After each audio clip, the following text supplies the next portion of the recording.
battling confusion with thought, breaking barriers, embracing brightness.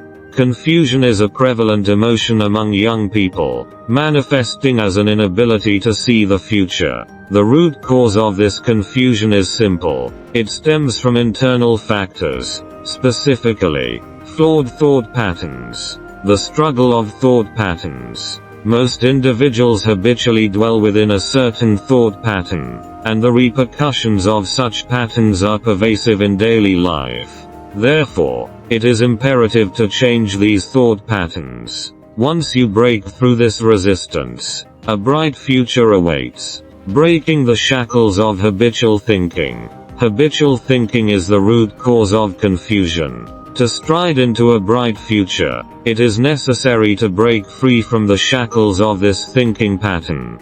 Confront your cognitive biases, dare to shatter preconceived notions, and you'll discover the direction to move forward. Changing thought patterns for a bright future. Changing thought patterns is no easy task, but it is the essential path to a brighter future. By cultivating a positive mindset and overcoming the constraints of limiting thoughts, young people can confidently embrace an unknown yet promising future.